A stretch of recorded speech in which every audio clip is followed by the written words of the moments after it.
In the summer of 1952, the isolated mountain community of Ozark Hill, Arkansas, harbored a patriarch so depraved he had impregnated his mother, daughter, and sister within the same crumbling farmhouse.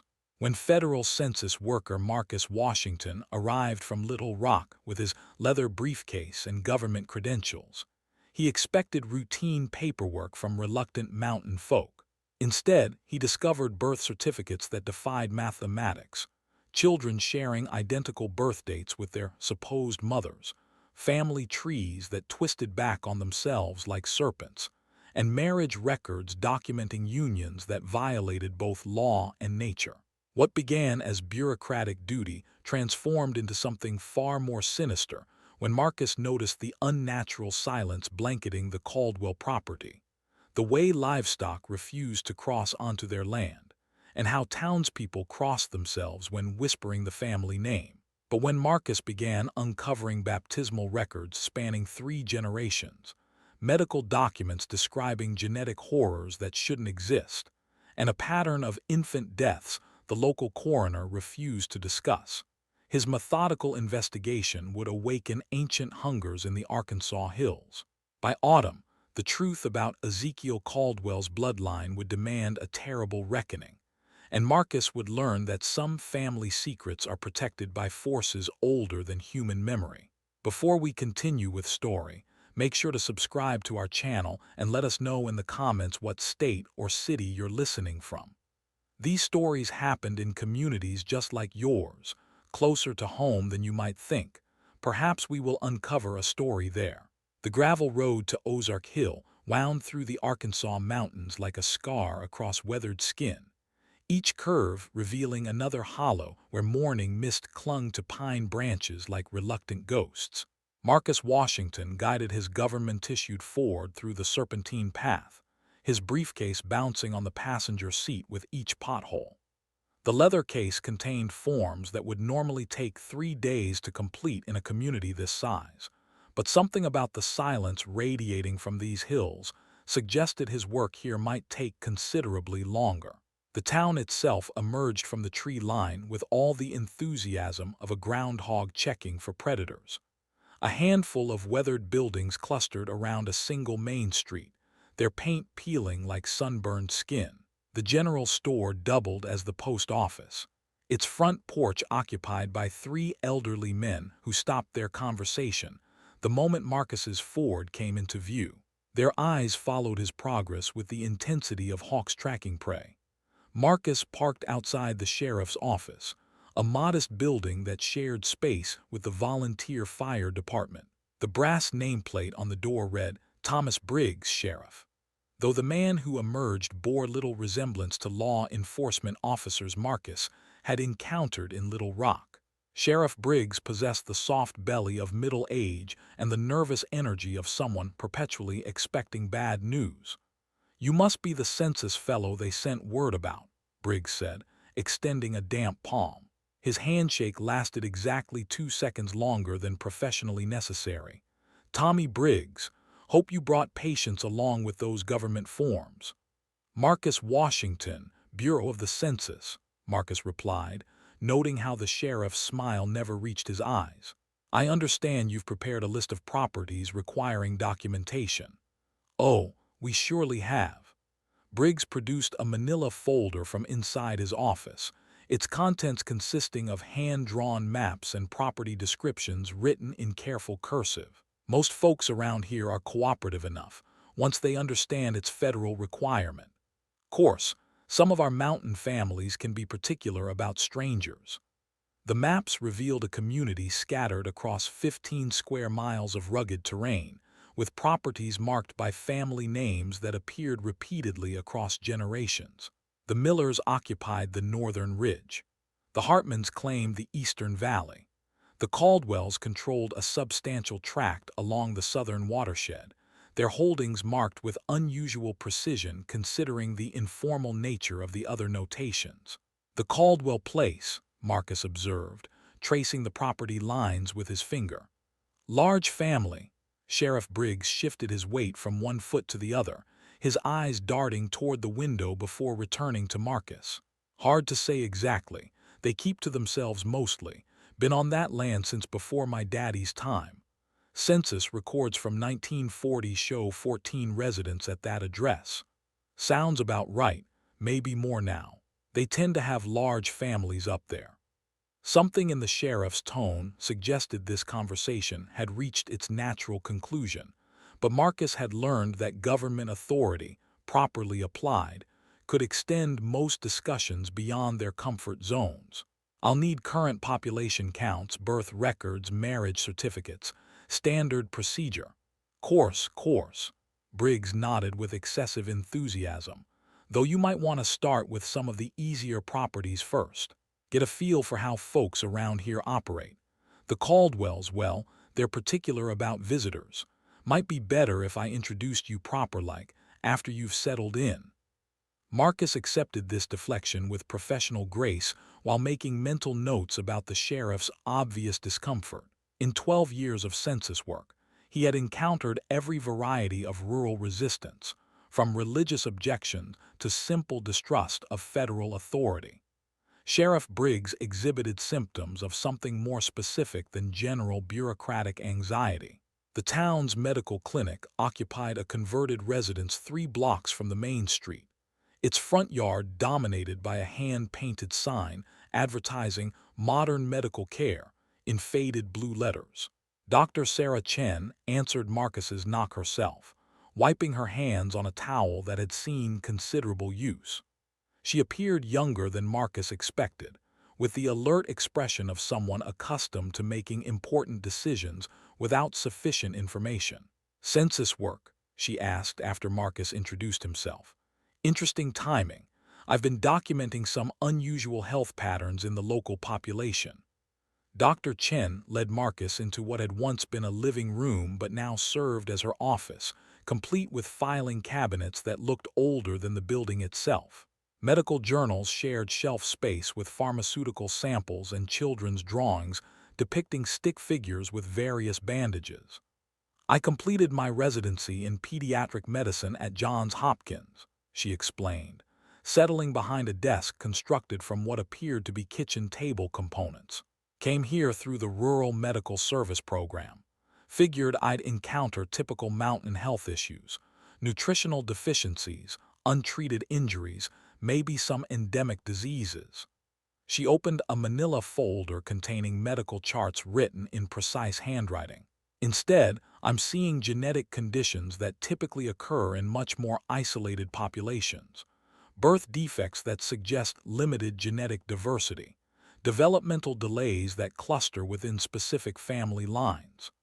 Marcus leaned forward, recognizing the systematic approach of someone trained to identify patterns. "Specific families. The medical ethics are complicated," Dr. Chen said carefully. "Patient confidentiality prevents me from sharing details, but I can tell you that certain surnames appear repeatedly in cases involving genetic abnormalities, conditions that become more severe with each generation. Is this information documented in your official records?" Dr. Chen's expression suggested this question had touched on something she had been considering for some time.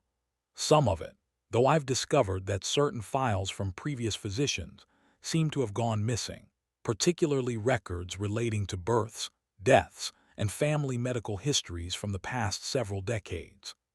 The conversation continued for another 20 minutes, during which Marcus learned that Dr. Chen had arrived in Ozark Hill 6 months earlier, and had quickly discovered that her predecessor had left behind incomplete records and a community reluctant to discuss certain medical issues. She spoke with the precision of someone trained to observe symptoms and draw conclusions, but her observations carried undertones of professional frustration. Marcus left the clinic with additional questions rather than answers, which had become a pattern since his arrival in Ozark Hill. The community exhibited signs of active concealment rather than passive resistance, and the most carefully concealed subject appeared to be the Caldwell family. Marcus began his systematic canvass of Ozark Hill's outlying properties at dawn, his briefcase loaded with census forms and his government credentials prominently displayed on his jacket pocket. The morning air carried the scent of pine needles and wood smoke, along with something else he couldn't identify, something that reminded him of hospitals and sickness. The Miller property sat on a ridge overlooking the valley, its farmhouse surrounded by vegetable gardens and a chicken coop that bustled with activity. Mrs. Miller, a woman in her 50s with graying hair pulled back in a practical bun, welcomed Marcus onto her front porch with coffee and obvious relief at having someone new to talk to. "Haven't seen a government man up here since the war," she said, settling into a rocking chair that creaked with each movement. "Though I suppose you're here about the census forms. Always been good about keeping records myself." Mrs. Miller's household documentation proved refreshingly straightforward. 3 generations lived on the property: herself and her husband, their 2 adult sons with their wives, and 5 grandchildren ranging in age from 3 to 16. Birth dates matched the ages provided. Marriage certificates existed for all adult couples, and the children displayed the normal variations in appearance expected from healthy genetic diversity. "Now you'll be wanting to visit the Hartman place next," Mrs. Miller suggested, refilling Marcus's coffee cup. "Good people, though they've had their troubles lately." "What kind of troubles?" Mrs. Miller's expression grew cautious, the same look Marcus had seen cross Sheriff Briggs's face when certain topics arose. "Medical troubles. Their youngest boy was born with some difficulties. Sweet child, but not quite right in his development." Marcus made notes while Mrs. Miller continued talking, her voice dropping to the confidential tone people used when discussing sensitive community matters. "Dr. Chen's been trying to help, bless her heart, but some conditions just run in families, if you know what I mean."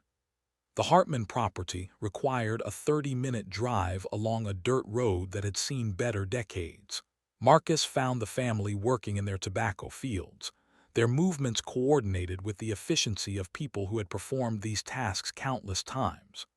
John Hartman, a man in his 40s with sun-weathered skin and calloused hands, approached Marcus's vehicle with the measured wariness of someone accustomed to unexpected visitors bringing unwelcome news.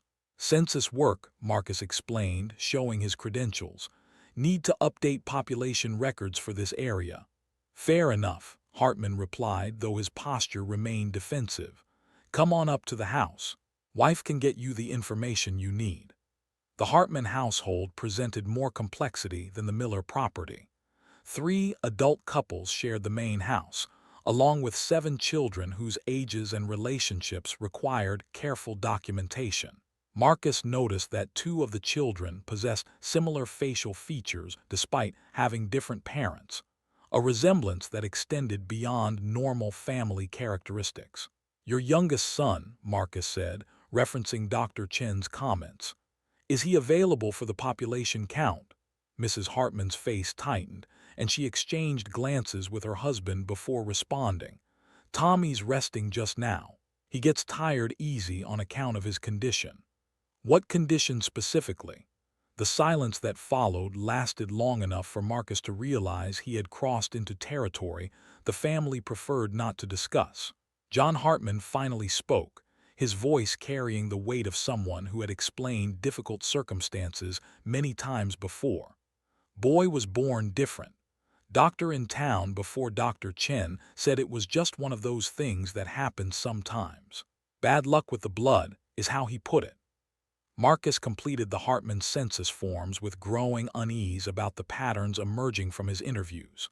3 families visited, 3 mentions of children with developmental or physical abnormalities, and 3 instances of community reluctance to discuss medical details.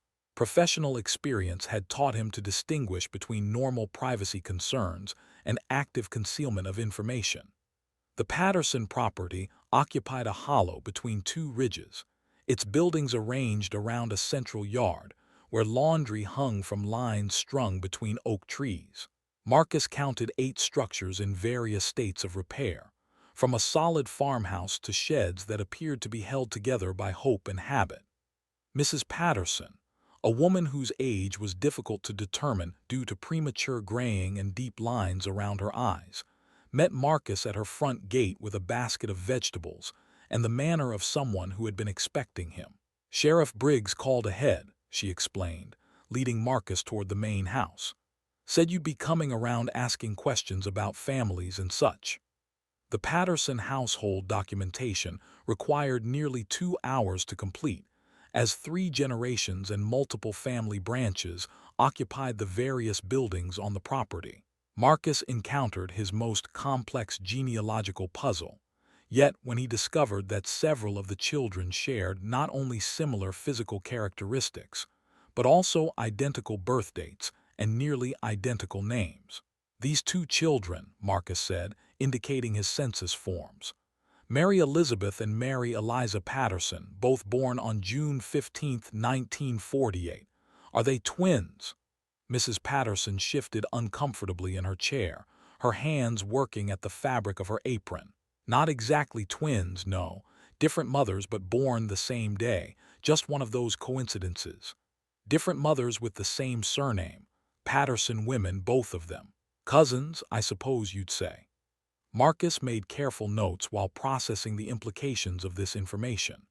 Cousins sharing identical surnames suggested intermarriage within the extended family, a practice that could explain some of the medical abnormalities Dr. Chen had observed.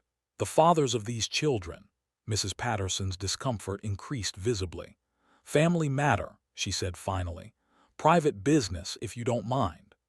By afternoon, Marcus had documented similar patterns at 4 additional properties, each revealing family structures that defied conventional organization and raised questions about genetic diversity within the community.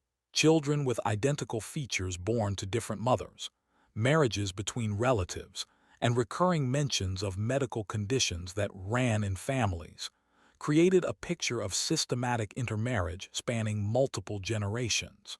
The First Baptist Church of Ozark Hill occupied the town's highest point, its white steeple visible from every approach road. Marcus climbed the worn wooden steps to the main entrance, where hand-painted signs advertised Sunday services and Wednesday prayer meetings in letters that had faded to the color of old bones. The building itself dated to the 1890s, its architecture speaking of a time when the community had possessed greater prosperity and larger congregations. Reverend Jacob Mills answered Marcus's knock at the rectory door, a man in his 70s whose stooped shoulders and careful movements suggested a lifetime of physical labor disguised as clerical work. His eyes held the wary intelligence of someone who had kept many secrets and heard countless confessions over the decades. "Census work, you said on the telephone," Mills said, inviting Marcus into a parlor that doubled as his office. Bookshelves lined every wall, their contents ranging from theological texts to local history volumes bound in cracked leather. "Don't get many government visitors these days. I need to verify population records against church documentation," Marcus explained, settling into a chair that had witnessed decades of pastoral counseling. "Birth records, marriage certificates, baptismal registers, standard cross-reference procedures." Mills nodded slowly, his fingers drumming against the arm of his rocking chair. "Been keeping church records for 43 years now. My predecessor left detailed documentation going back to the founding of this congregation." The Reverend produced a series of leather-bound ledgers from a locked cabinet, their pages filled with careful handwriting that chronicled the spiritual lives of Ozark Hill's residents across 3 generations. Marcus began his review with the most recent entries, working backward through baptisms, marriages, and funeral services. The pattern emerged within the first hour of examination. Family names repeated with unusual frequency, not just across generations but within individual entries.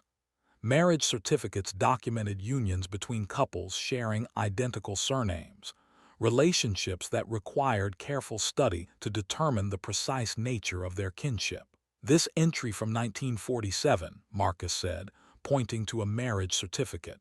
Samuel Caldwell married to Martha Caldwell. Were they related prior to marriage?"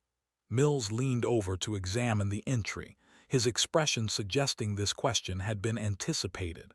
"Cousins, I believe. common enough in mountain communities where families have deep roots.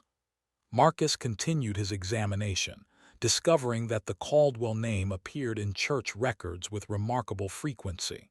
Births, deaths, marriages, and baptisms all featured multiple variations of the surname, creating a genealogical web that grew more complex with each page turned.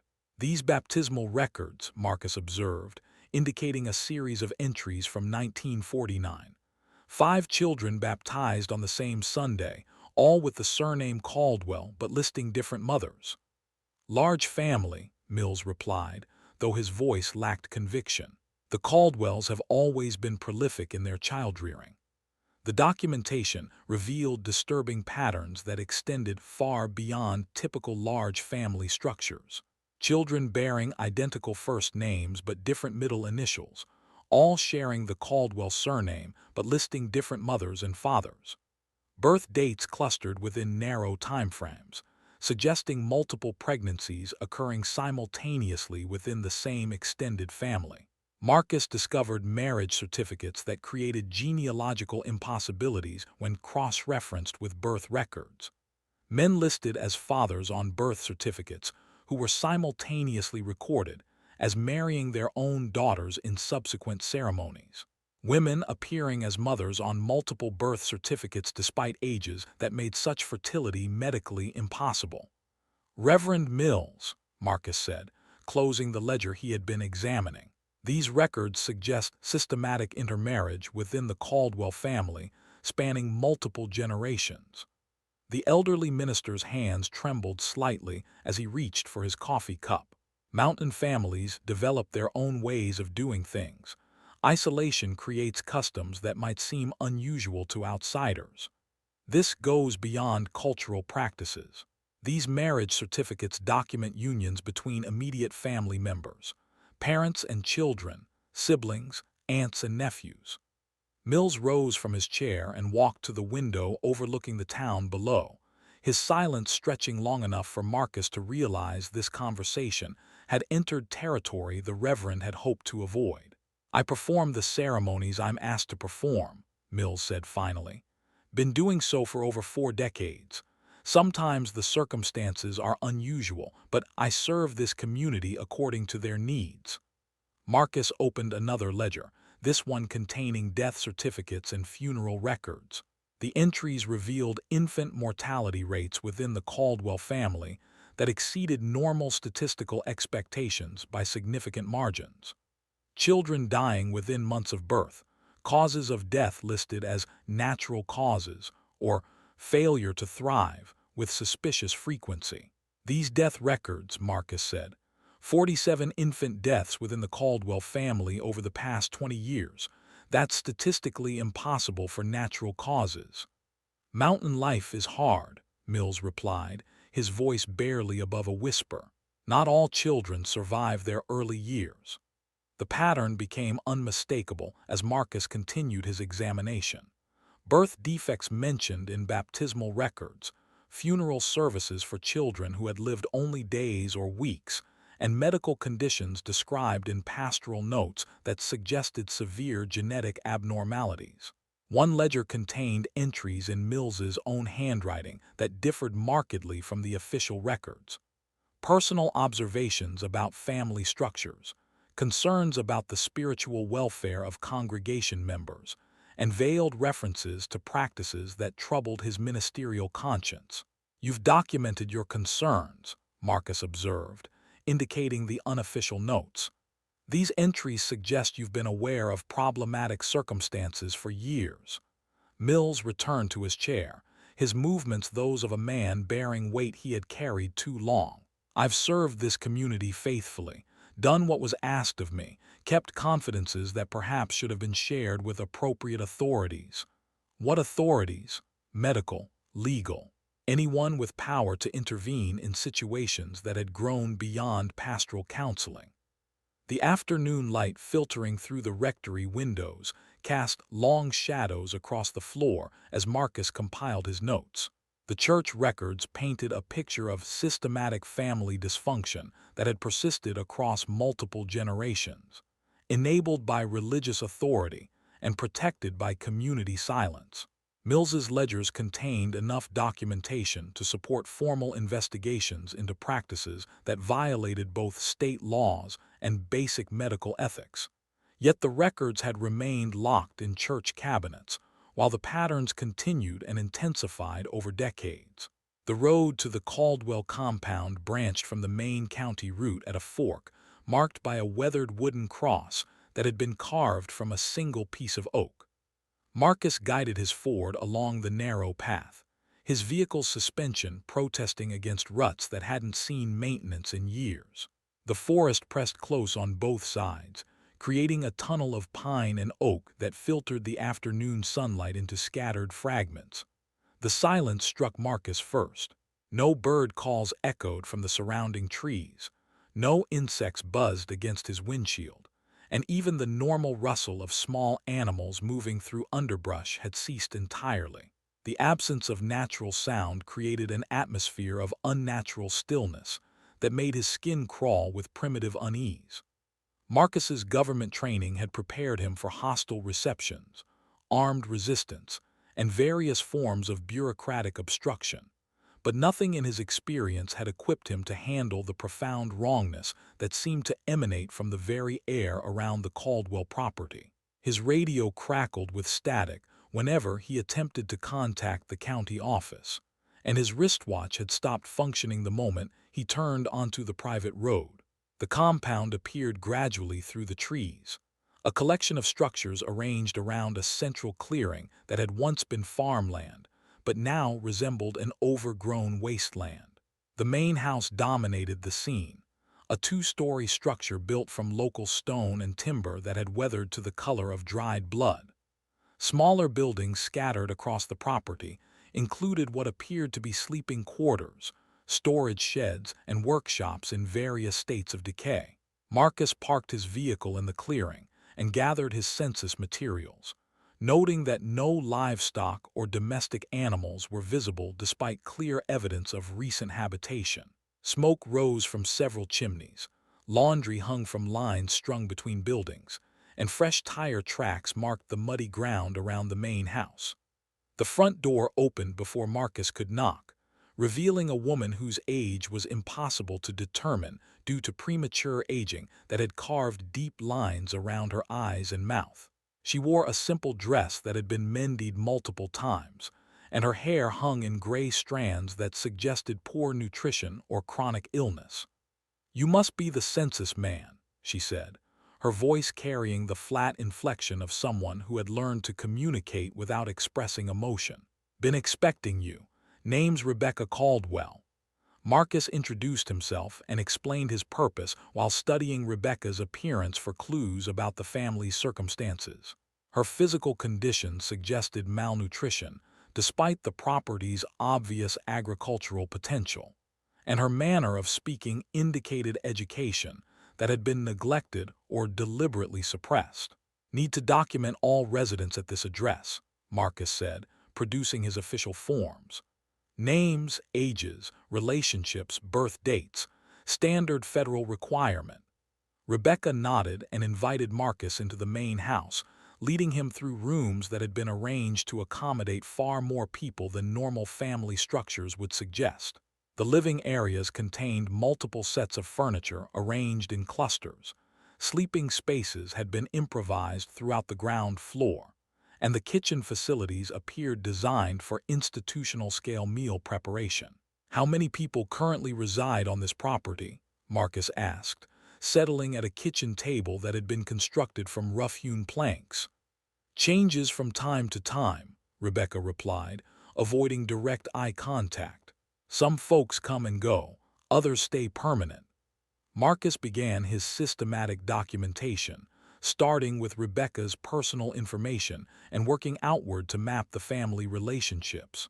The process immediately revealed the same genealogical impossibilities he had encountered in church records, but amplified to degrees that challenged basic biological understanding. Rebecca listed herself as 34 years old, though her physical appearance suggested someone considerably older.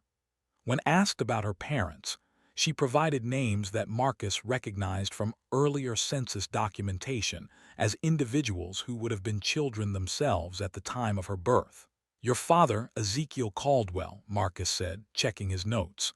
"According to previous records, he would have been 14 when you were born." "Papa's always been mature for his age," Rebecca replied, her hands folding and unfolding in her lap. "Takes responsibility serious."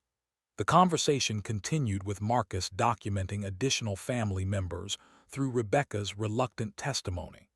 Brothers and sisters whose ages created impossible timelines, children who were simultaneously described as cousins and grandchildren, and relationships that violated every principle of normal family organization. "These children you've mentioned," Marcus said, reviewing his increasingly complex notes. 7 individuals under the age of 16, all sharing your surname but listing different mothers. Who are their fathers?" Rebecca's composure cracked slightly, revealing fear beneath her controlled exterior. "Family business," she said, echoing the phrase Marcus had heard repeatedly throughout his investigation. "Private matters." Marcus heard footsteps approaching from elsewhere in the house, multiple people moving with the coordinated purpose of individuals responding to a summons. The front door opened and closed several times, admitting residents who had been working elsewhere on the property. The family members who gathered in the kitchen shared physical characteristics that extended beyond normal genetic similarity. Facial features appeared almost identical across different generations, creating an unsettling uniformity that suggested severe limitations in genetic diversity. Several of the children displayed obvious developmental abnormalities, while the adults exhibited signs of premature aging and chronic health problems. Marcus attempted to continue his documentation, but the family's responses became increasingly evasive as more members joined the gathering. Questions about birth dates received contradictory answers. Inquiries about family relationships produced nervous exchanges of glances, and his requests for documentation were met with claims that records had been lost or destroyed. The Patriarch's presence announced itself before Marcus saw him. Conversations stopped mid-sentence, children moved closer to their mothers, and the entire atmosphere in the room shifted to one of fearful attention. Footsteps on the main staircase preceded the appearance of a man whose physical presence dominated the space, despite his average height and build. Ezekiel Caldwell possessed the kind of authority that came from absolute control exercised over extended periods. His eyes held the cold intelligence of someone accustomed to manipulating others through fear and psychological dominance. When he spoke, his voice carried the measured cadence of someone who expected immediate obedience. "Government man," he said, settling into a chair that the other family members had wordlessly vacated. "Heard you been asking questions about our family arrangements." Marcus maintained his professional composure while recognizing that this encounter represented the true beginning of his investigation. The Patriarch's presence explained the fear he had observed in community members, the reluctance of local authorities to discuss the family, and the systematic concealment of information that had characterized his census work. Marcus maintained his professional demeanor as Ezekiel Caldwell settled into his chair, with the deliberate movements of someone accustomed to commanding absolute attention. The Patriarch's physical presence seemed to fill the entire kitchen despite his unremarkable stature, and the other family members arranged themselves around the room with the practiced precision of people who had learned to anticipate his moods. "Federal law requires accurate population documentation for all residents," Marcus said, keeping his voice steady while studying Ezekiel's face for signs of cooperation or resistance. "I need names, ages, birth dates, and family relationships for everyone living on this property." Ezekiel's eyes held the calculating intelligence of someone evaluating potential threats and determining appropriate responses. His hands, Marcus noticed, bore the calluses of manual labor mixed with the soft palms of someone who had others perform the heaviest work. When he smiled, the expression never reached his eyes. Federal law, Ezekiel repeated, as if testing the words for their weight and meaning. Government authority extending into private family matters. Interesting development for our isolated little community. The children in the room had positioned themselves behind their mothers or older siblings, their movements suggesting long experience with situations that required careful attention to adult conversations. Marcus observed that several of the youngest displayed physical abnormalities that became more apparent under close examination. Unusual facial features, developmental indicators that suggested cognitive impairment, and the kind of genetic markers that occurred when family bloodlines became too closely intertwined. Your family appears quite large, Marcus continued, referencing his notes. Previous census records indicate 14 residents, but I'm documenting significantly more individuals currently living here. Families grow, Ezekiel said, his tone suggesting that this explanation should satisfy any reasonable inquiry. Children are born, relatives come to stay, circumstances change over time. Marcus attempted to begin systematic documentation with the eldest family members, but Ezekiel's responses created more confusion than clarification. Ages that didn't correspond to physical appearances, relationships that violated biological possibilities, and birth dates that placed multiple pregnancies within the same timeframes for women who couldn't have sustained such reproductive demands. This woman you've identified as your sister, Marcus said, indicating a middle-aged woman who had introduced herself as Martha Caldwell. You've also listed her as the mother of several children whose birth dates would require her to have been pregnant continuously for over 3 years. Ezekiel exchanged a meaningful glance with Martha before responding. Mountain families organize themselves according to practical needs rather than outside conventions. Blood relationships ensure family loyalty and proper understanding of responsibilities. The conversation revealed that the Caldwell compound operated according to social structures that had evolved in isolation from normal community standards. Children addressed multiple adults as parents. Family roles shifted according to circumstances that wherein Ezekiel never fully explained, and the traditional boundaries between generations appeared to have dissolved entirely. Marcus noticed that the younger children shared remarkable physical similarities despite supposedly having different mothers. Identical eye color, facial bone structure, and even mannerisms that suggested much closer genetic relationships than the family was willing to acknowledge. Several of the children appeared to have been born with conditions that indicated severe inbreeding, though their disabilities were presented as normal variations rather than medical concerns.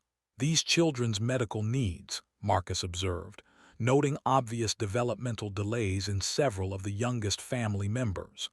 Are they receiving appropriate health care? We take care of our own, Ezekiel replied, his voice carrying the first hint of defensiveness. Family remedies and traditional healing methods have served us well for generations. Outside medical interference often causes more problems than it solves. The Patriarch's control over family communications became increasingly apparent as Marcus continued his documentation attempts. Other family members deferred all questions to Ezekiel. Children remained silent unless specifically prompted to speak, and even simple inquiries about ages or birth dates required his approval before answers were provided. Marcus observed that the women in the household moved with the careful deliberation of people who had learned to avoid attracting unwanted attention. Their clothing suggested poverty, despite the property's obvious agricultural potential. Their physical condition indicated chronic stress or malnutrition, and their interactions with Ezekiel displayed the kind of fearful deference typically associated with abusive relationships. Your authority within this family structure, Marcus said, choosing his words carefully. You make decisions regarding marriages, living arrangements, child-rearing responsibilities. Leadership requires decisive action, Ezekiel responded, settling back in his chair with the satisfaction of someone enjoying an opportunity to explain his philosophy. Weak families scatter to the winds when faced with hardship. Strong families maintain unity through proper guidance and shared understanding of obligations. The afternoon light filtering through the kitchen windows cast long shadows across the room as Marcus realized that his standard census procedures were inadequate for documenting the complex reality of the Caldwell family structure. The relationships he was attempting to record defied conventional categories. The authority patterns violated normal family hierarchies, and the living arrangements suggested systematic organization around principles that remained deliberately concealed. Ezekiel's answers became increasingly evasive when Marcus pressed for specific details about family relationships, particularly regarding the fathers of the numerous children living on the property. Birth certificates were claimed to be lost or destroyed, medical records were said to be stored elsewhere, and documentation that might clarify the genealogical confusion was consistently unavailable for examination. The mothers of these children, Marcus persisted, indicating his notes about the youngest residents. Several appear to be siblings or close relatives. This level of genetic similarity typically occurs only in cases of extremely limited breeding populations. The silence that followed this observation lasted long enough for Marcus to realize he had crossed into territory that the family considered dangerous. Ezekiel's expression hardened, the other adults exchanged nervous glances, and even the children seemed to understand that the conversation had entered forbidden areas. Genetic similarity, Ezekiel said finally, his voice carrying new undertones of menace. Government science attempting to judge family arrangements that have sustained us through generations of hardship. Perhaps your documentation has gathered sufficient information for federal requirements. Marcus recognized the dismissal in Ezekiel's tone, but also understood that his investigation had only begun to scratch the surface of the systematic abnormalities that characterized the Caldwell family structure. The evidence he had already documented suggested violations of state laws regarding child welfare, marriage regulations, and possibly criminal activities that extended far beyond census irregularities. Dr. Sarah Chen's medical office occupied the back rooms of what had once been a Victorian residence. Its original parlor and dining room converted into examination areas that retained the domestic atmosphere of their previous function. Marcus found her reviewing patient files by lamplight, her desk covered with medical journals and correspondence that suggested she had been working well past normal clinic hours.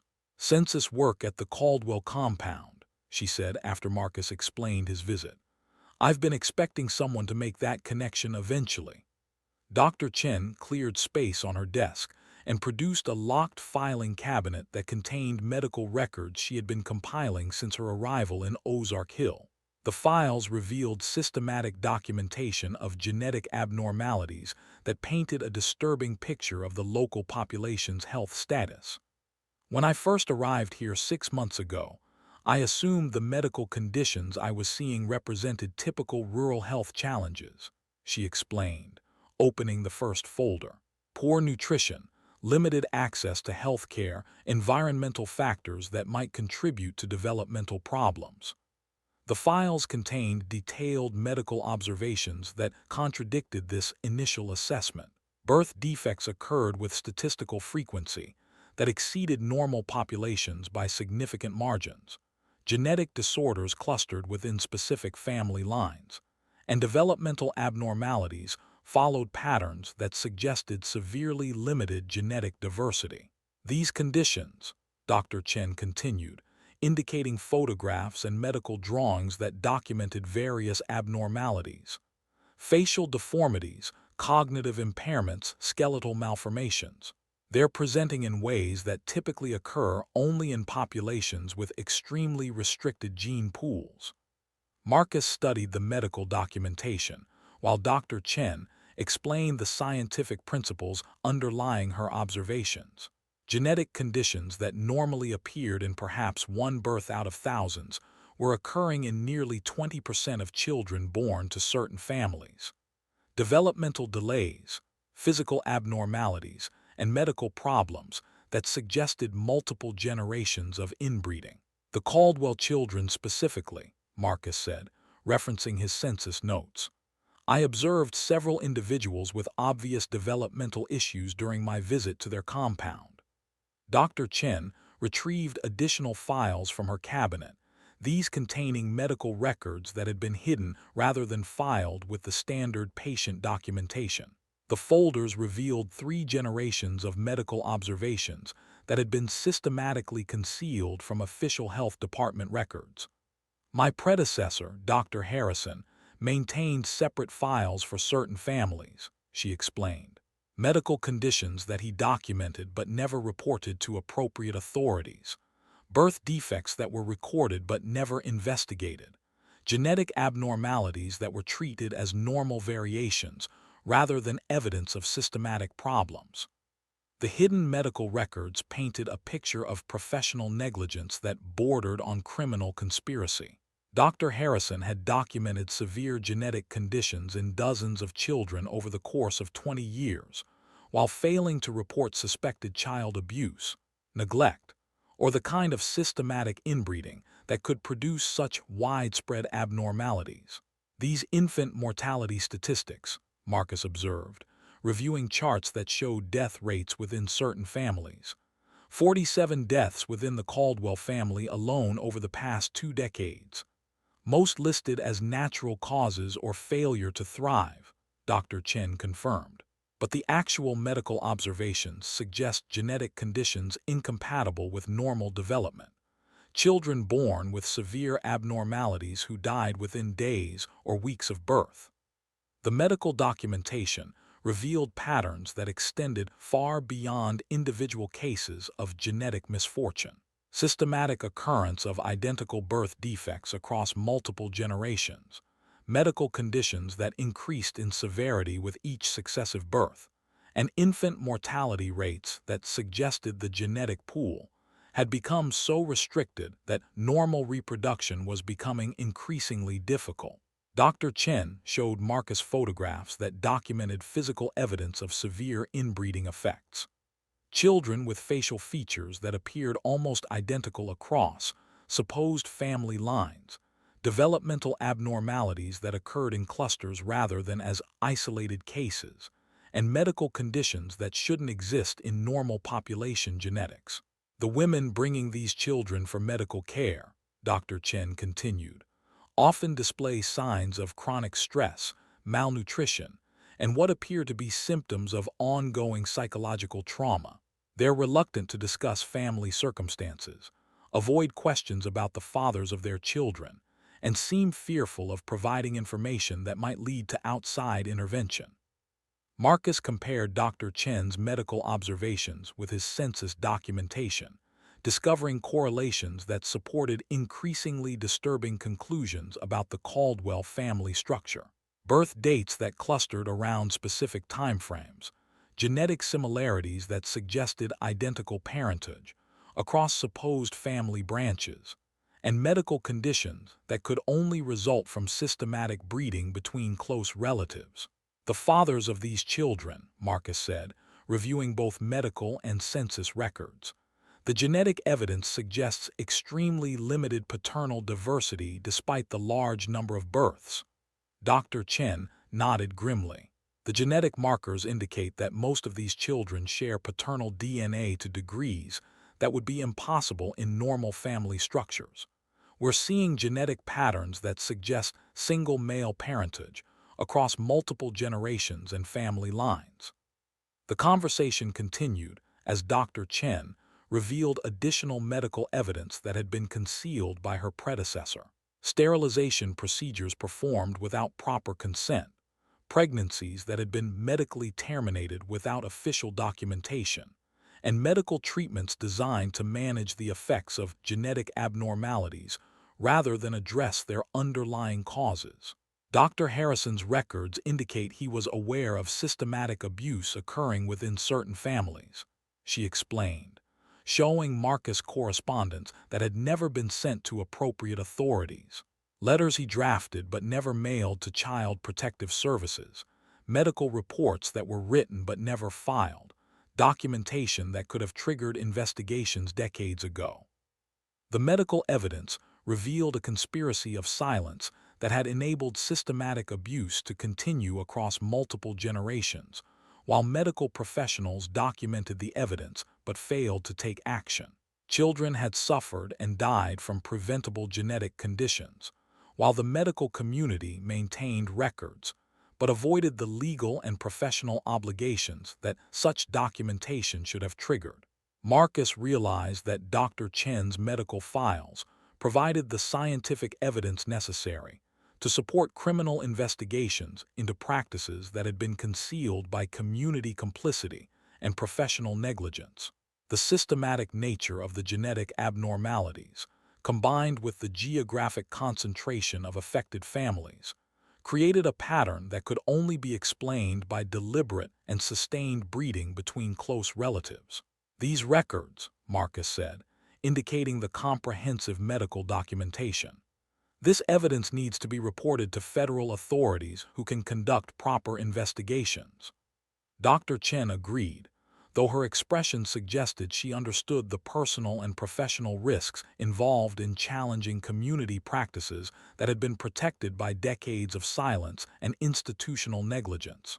The message reached Marcus through Reverend Mills, delivered with the careful discretion of someone who understood the dangers inherent in facilitating such communication. A handwritten note, folded small enough to conceal in a hymnal, requested a meeting at the old cemetery behind the church after evening services on Wednesday night. Marcus arrived at the appointed location to find the graveyard shrouded in the kind of mountain mist that transformed familiar landscapes into something otherworldly. Weathered headstones emerged from the fog like accusatory fingers, their carved inscriptions telling the history of families whose bloodlines had become tragically intertwined over generations of isolation.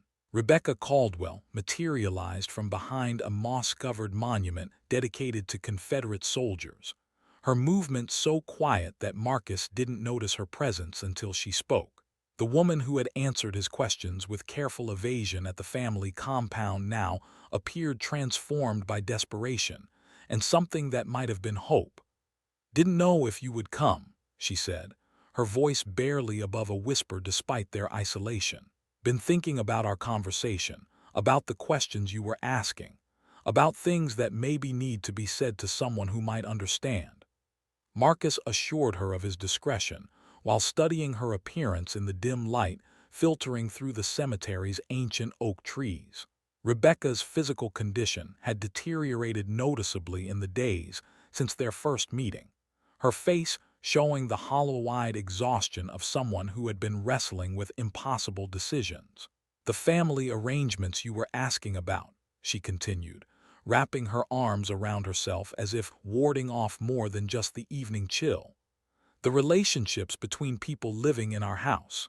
It's not what outsiders would consider normal, but it's been our way for as long as anyone can remember."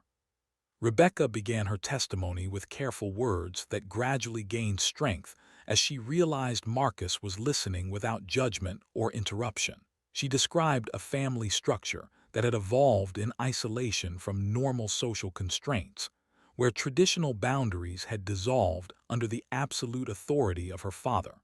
"Papa controls everything," she explained, her voice gaining conviction as she spoke. "Who sleeps where, who eats what, who talks to who. Been that way since I was small enough to remember. Mama tried to protect us children when she could, but Papa's will always came first in family matters." The story that emerged revealed systematic control that extended far beyond typical patriarchal authority. Ezekiel Caldwell had established himself as the absolute ruler of a family kingdom, where his word represented law. His desires became obligations, and resistance resulted in consequences that taught other family members to avoid similar challenges. "The children you documented during your visit," Rebecca continued, "most of them share more than just family resemblance. Papa believes in keeping the bloodline pure, in making sure family loyalty stays within family bonds." Marcus maintained his professional composure while processing the implications of Rebecca's testimony. The census documentation had revealed genealogical impossibilities that were now being confirmed as deliberate policy rather than record-keeping errors. Your father's children, Marcus said carefully. Are you saying he's the biological father of children born to multiple women in your household? Rebecca nodded, tears beginning to track down her cheeks as she gave voice to truths that had been protected by family silence for decades. Mama, my sister Sarah, myself. Been happening for 3 generations now, passed down from Papa's father and his father before that. The testimony continued with Rebecca describing family traditions that had become increasingly isolated from normal community standards. Marriages arranged between blood relatives, children born to parents who were themselves siblings or closer relations, and family structures organized around preserving what Ezekiel called the family's spiritual purity. Papa says we're chosen people, she explained, that mixing our blood with outsiders would weaken the gifts that make our family special. Says the old ways, the mountain ways, require sacrifice to maintain power. Rebecca's account revealed religious justification that Ezekiel had developed to rationalize practices that violated both legal and moral standards. He preached family sermons about biblical precedents for close marriages, claimed divine sanction for his authority over family reproductive decisions, and taught that their isolation protected sacred bloodlines from contamination by inferior genetics. The ceremonies Papa performs, she continued, binding rituals that he says connect our family to powers that protect the mountain. Says our children are offerings that strengthen the covenant between our bloodline and forces that have watched over these hills since before white settlers arrived. Marcus realized that Rebecca's testimony was revealing not just criminal behavior, but a systematic belief system that had evolved to justify and perpetuate generational abuse. Ezekiel had created a closed world where his actions were presented as religious obligation rather than criminal exploitation. The infant deaths, Marcus said, referencing the mortality statistics he had documented, children who died shortly after birth. Were these natural deaths? Rebecca's composure finally broke entirely, sobs racking her body as she struggled to voice the most difficult part of her testimony. Some children are born wrong, she whispered. Papa says it's proof that the bloodline needs strengthening, that we haven't been faithful enough to family obligations. The conversation revealed that many of the infant deaths had resulted from genetic conditions so severe that survival was impossible, consequences of inbreeding that had reached levels where normal reproduction was becoming increasingly difficult. Rather than recognizing these deaths as evidence that his practices were producing genetic catastrophe, Ezekiel interpreted them as signs that the family needed to intensify their isolation and increase their commitment to bloodline purity. The children who survive, Rebecca continued, many need constant care because they're not developing like normal children should. Papa says they're blessed with special gifts, but mostly they just struggle with simple things that other children learn easily. Rebecca's testimony painted a picture of systematic abuse that had continued across multiple generations, protected by isolation, religious rationalization, and community silence. Her decision to speak represented the first crack in a wall of secrecy that had enabled decades of criminal behavior to continue without outside intervention. "Why are you telling me this now?" Marcus asked. Rebecca looked toward the Caldwell compound, invisible through the trees but somehow present in her consciousness like a weight she carried constantly. "Because I got a daughter now," she said finally, "and she's getting to the age where Papa starts looking at girls different." Marcus spent the following morning in his hotel room, assembling the evidence he had gathered into a comprehensive report that documented 3 generations of systematic criminal behavior. Census records, medical files, church documentation, and Rebecca's testimony created a picture of abuse that had been protected by community complicity and institutional negligence for decades. The genealogical evidence alone painted a disturbing portrait of deliberate inbreeding that violated multiple state laws. Birth certificates showing Ezekiel Caldwell listed as father to children born to women who were simultaneously documented as his mother, sister, and daughter. Marriage records indicating unions between individuals whose blood relationships made such marriages both illegal and genetically catastrophic. Dr. Chen's medical documentation provided scientific corroboration for the census anomalies Marcus had discovered, genetic conditions that occurred with impossible frequency within the Caldwell bloodline, birth defects that increased in severity with each generation, and infant mortality rates that could only be explained by systematic breeding between immediate family members. The pattern revealed Ezekiel's role as the central figure in a breeding system that had produced dozens of children across multiple generations of his own family. Rebecca's testimony confirmed that he had systematically impregnated his mother, sister, and daughter within the same household, creating genetic consequences that manifested in the severe abnormalities Dr. Chen had documented.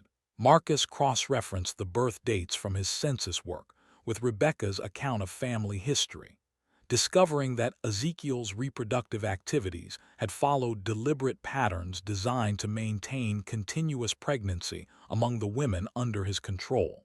The timeline showed overlapping pregnancies that ensured multiple children were born each year, maximizing the genetic damage that resulted from such concentrated inbreeding. The medical records revealed the human cost of Ezekiel's practices with clinical precision. Children born with facial deformities so severe that normal development was impossible, cognitive impairments that left them dependent on constant care, and genetic conditions that caused prolonged suffering before inevitable death in infancy. Dr. Chen's files contained photographs that documented the progressive deterioration of genetic health across 3 generations of Caldwell children. The earliest generation showed relatively minor abnormalities, while more recent births displayed compound genetic damage that suggested the family's breeding practices had reached levels where viable reproduction was becoming increasingly rare. Rebecca's testimony revealed the supernatural beliefs that Ezekiel used to justify his criminal behavior. He claimed divine sanction for practices that preserved what he called the family's spiritual gifts, taught that their isolation protected sacred bloodlines from contamination, and presented the genetic consequences of inbreeding as evidence of their chosen status rather than medical catastrophe. The religious framework Ezekiel had constructed around his abuse incorporated elements of mountain folklore, biblical interpretation, and supernatural beliefs that had evolved in isolation from normal religious authority. He performed ceremonies that he claimed bound the family to ancient powers dwelling in the Arkansas hills, presenting his reproductive control as ritual obligation rather than criminal exploitation. Marcus discovered that Ezekiel's belief system included specific supernatural justifications for each aspect of his behavior. The genetic abnormalities in his children were interpreted as gifts that connected them to otherworldly forces. The high infant mortality was explained as sacrifice required to maintain spiritual power, and the isolation of his family was presented as protection of sacred bloodlines. The evidence revealed that Ezekiel's practices had intensified over time, as the genetic consequences of inbreeding made normal reproduction increasingly difficult. Rather than recognizing these problems as evidence that his methods were destructive, he interpreted declining fertility and increasing birth defects as signs that the family needed to strengthen their commitment to bloodline purity. Church records showed that Reverend Mills had documented his concerns about the Caldwell family's practices, but had failed to report suspected criminal behavior to appropriate authorities. Marriage certificates for unions between blood relatives, baptismal records for children born with severe abnormalities, and funeral services for dozens of infants who died from genetic conditions. The institutional failure extended beyond religious authority to include medical and legal systems that had documented evidence of systematic abuse while failing to intervene. Dr. Harrison's hidden medical files contained decades of observations that should have triggered child protection investigations, while Sheriff Briggs's deliberate avoidance of the Caldwell property enabled criminal behavior to continue without law enforcement scrutiny. Marcus realized that the scope of complicity extended throughout the entire community structure. Local residents who had known about the family's practices but remained silent, business owners who had avoided contact with the Caldwells while understanding the reasons for their isolation, and government officials who had processed obviously fraudulent documentation without investigation. The evidence suggested that community silence had been maintained through a combination of fear, superstition, and willful ignorance that allowed residents to avoid confronting criminal behavior that challenged their understanding of acceptable family arrangements. The Caldwell family's reputation for supernatural power had provided additional protection by discouraging investigation of their practices. Rebecca's testimony revealed that Ezekiel maintained control through psychological manipulation that convinced family members their suffering served higher purposes. Children born with genetic abnormalities were taught they possessed special gifts. Women subjected to reproductive exploitation were told they were fulfilling sacred obligations, and the entire family structure was presented as divinely ordained rather than criminally imposed. The systematic nature of Ezekiel's crimes became clear as Marcus compiled the complete evidence. 3 generations of deliberate inbreeding, designed to maintain absolute patriarchal control, supernatural justifications that transformed criminal behavior into religious obligation, and community complicity that protected systematic abuse through decades of willful blindness. Marcus's documentation revealed that Ezekiel Caldwell represented more than a single criminal individual. He embodied the culmination of cultural practices that had evolved in isolation from normal legal and social constraints, creating a closed system where criminal behavior could be perpetuated across generations while being protected by religious authority and community silence. The evidence demanded immediate intervention by federal authorities with jurisdiction to prosecute crimes that extended beyond local law enforcement capabilities and overcome institutional failures that had enabled systematic abuse to continue for decades. Marcus placed his first telephone call to the Federal Bureau of Investigation field office in Little Rock at precisely 8 o'clock on Thursday morning, speaking with Special Agent Catherine Morrison, who specialized in cases involving organized criminal activity in rural communities. His carefully prepared report outlined 3 generations of systematic abuse that required federal intervention to overcome local institutional failures. The evidence indicates violations of multiple federal statutes, Marcus explained, reading from his documentation while Agent Morrison took detailed notes. Interstate trafficking of minors, systematic child abuse, conspiracy to conceal criminal activity, and civil rights violations that extend beyond state jurisdiction. Agent Morrison's questions revealed professional experience with similar cases where isolated communities had developed criminal practices protected by geographical isolation and local complicity. She requested immediate transmission of all documentation Marcus had compiled, along with specific recommendations for investigative priorities and evidence preservation.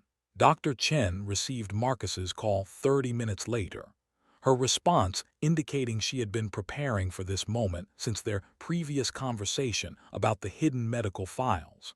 She agreed to compile comprehensive medical evidence that would support federal charges, while ensuring that sensitive patient information was handled according to legal requirements. "I've been documenting everything since our last meeting," she said, her voice carrying the determination of someone who had decided to prioritize professional obligations over personal safety. Medical evidence, photographic documentation, correspondence that establishes a pattern of institutional neglect spanning decades. Reverend Mills proved more reluctant when Marcus contacted him about providing official testimony regarding the church records that documented illegal marriages and systematic concealment of criminal activity. The elderly minister's voice carried the weight of someone who understood that cooperation with federal authorities would forever change his relationship with the community he had served for over 40 years. "Those records represent sacred confidences," Mills said carefully, "pastoral responsibilities that extend beyond civil authority in matters of spiritual counseling and religious ceremony."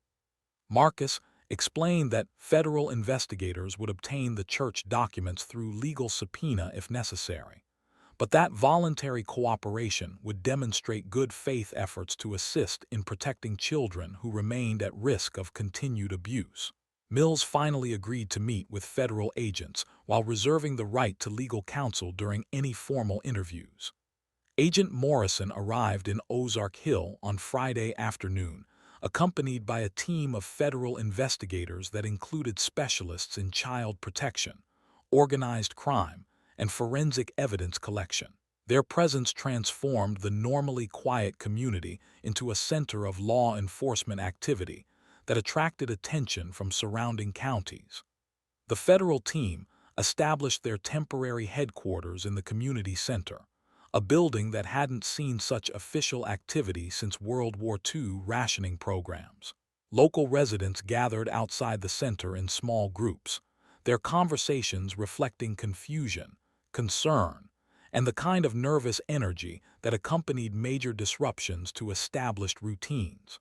Sheriff Briggs attempted to assert local authority when the federal agents began their investigation, but Agent Morrison's credentials and legal documentation quickly established that federal jurisdiction superseded local law enforcement in cases involving interstate criminal activity and civil rights violations.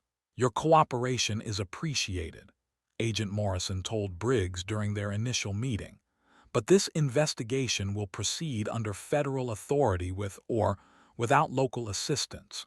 Your choice is whether to be part of the solution or subject to investigation for potential obstruction of justice." The federal team's first priority involved securing the Caldwell compound as a crime scene, while ensuring the safety of family members who might be at risk of retaliation or flight. State police units blocked access roads to the property, while federal agents approached the main house with warrants authorizing searches, seizures, and protective custody for any minors found on the premises. Ezekiel Caldwell's response to the federal intervention revealed the psychological control mechanisms he had used to maintain authority over his family for decades. Rather than attempting flight or violent resistance, he gathered his family members in the main house and began what appeared to be a religious ceremony designed to demonstrate his continued spiritual authority. Federal agents entering the compound discovered Ezekiel conducting what he described as a purification ritual, surrounded by family members who displayed the kind of psychological dependency that indicated systematic manipulation and abuse. Children as young as 5 years old participated in ceremonial activities that suggested they had been conditioned to accept their father's absolute authority as divinely ordained. The arrest proceeded without physical resistance, though Ezekiel's psychological hold over his family created challenges for investigators attempting to separate potential victims from their abuser. Several adult family members insisted that federal intervention violated their religious freedom and family autonomy, while children displayed confusion about the distinction between their father's authority and legitimate legal requirements. Rebecca's cooperation proved essential during the initial phases of federal intervention. Her willingness to provide detailed testimony about family practices and her ability to explain complex relationships to investigators who were struggling to understand the genealogical chaos that characterized the Caldwell household documentation. Dr. Chen's medical evidence provided scientific foundation for the criminal charges that federal prosecutors were preparing. Her documentation of genetic abnormalities, systematic medical neglect, and institutional failures created a comprehensive picture of abuse that extended far beyond individual criminal acts to encompass systematic violation of children's welfare across multiple generations. The federal investigation revealed evidence that supported charges including conspiracy to commit child abuse, systematic violation of state marriage laws, fraud in official documentation, and civil rights violations that had been protected by local institutional failure. The scope of criminal activity required coordination between multiple federal agencies to address jurisdictional complexity and ensure comprehensive prosecution.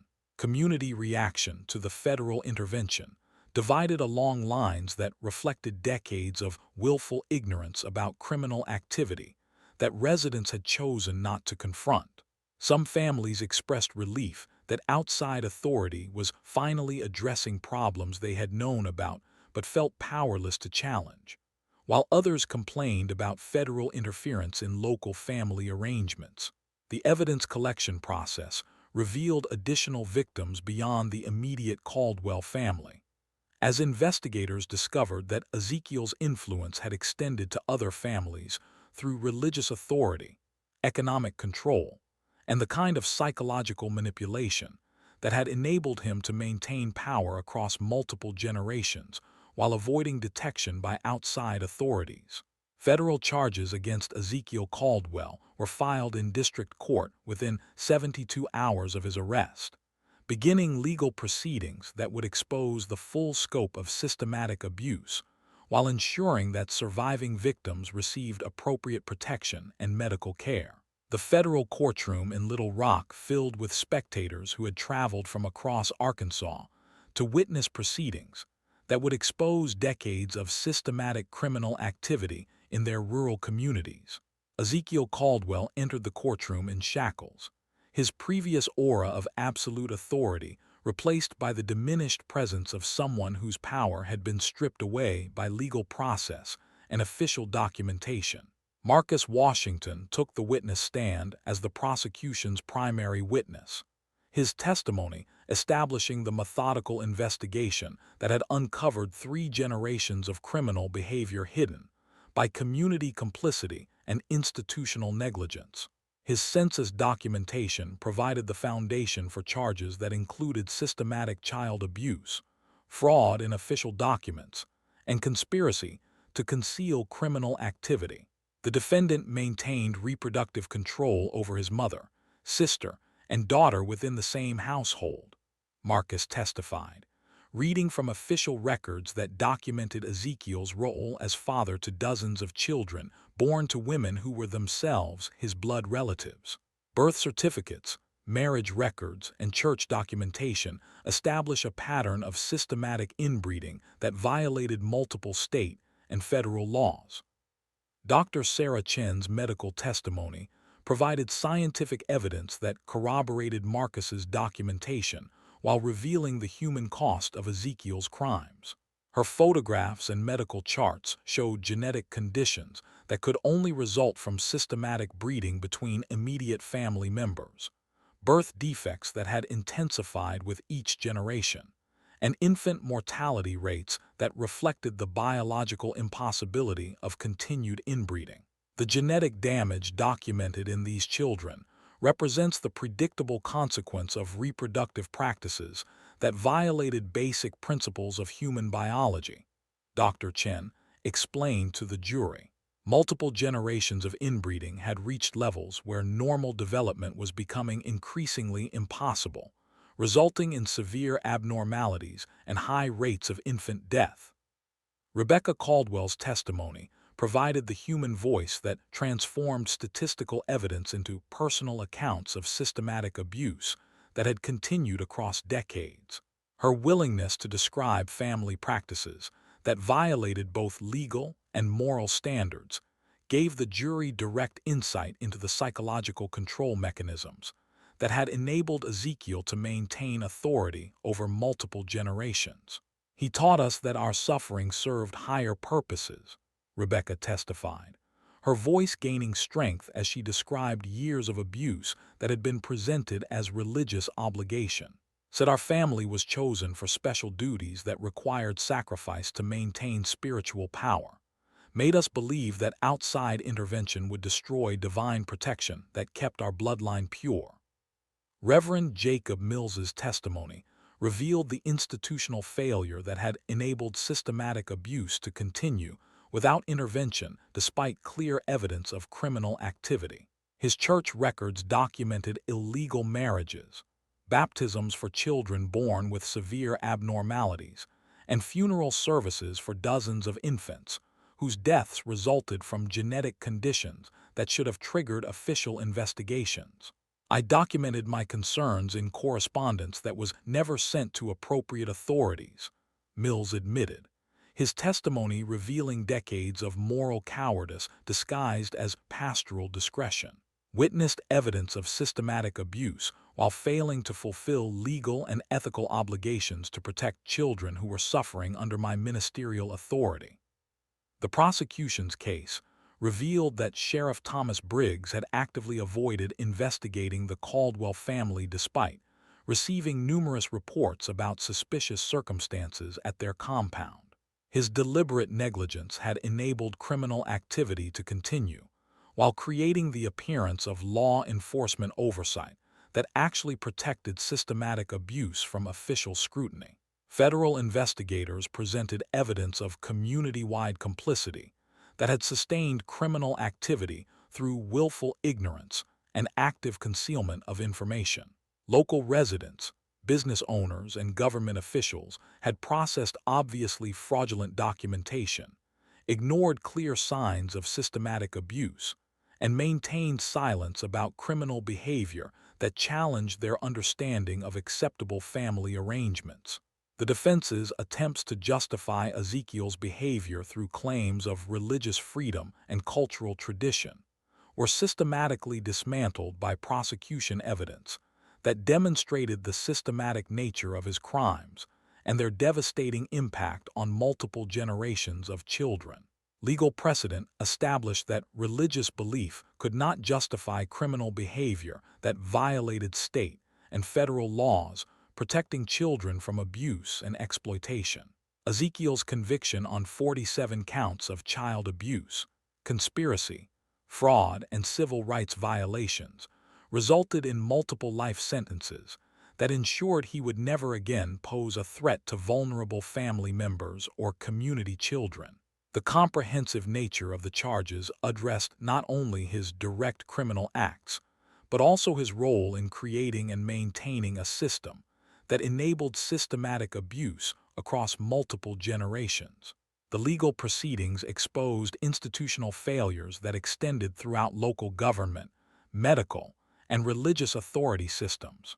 Sheriff Briggs faced federal charges for conspiracy and obstruction of justice, while the medical board initiated investigations into Dr. Harrison's professional negligence and failure to report suspected child abuse despite maintaining detailed documentation of its consequences.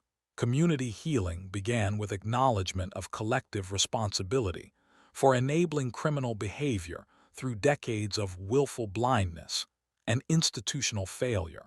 Town meetings addressed the need for educational programs, improved reporting mechanisms, and cultural changes that would prevent similar systematic abuse from developing in other isolated families.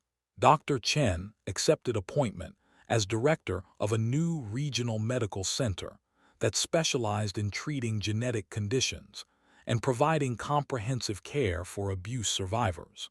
Her work with the Caldwell children revealed that many of the genetic abnormalities, while permanent, could be managed through appropriate medical intervention and specialized educational programs.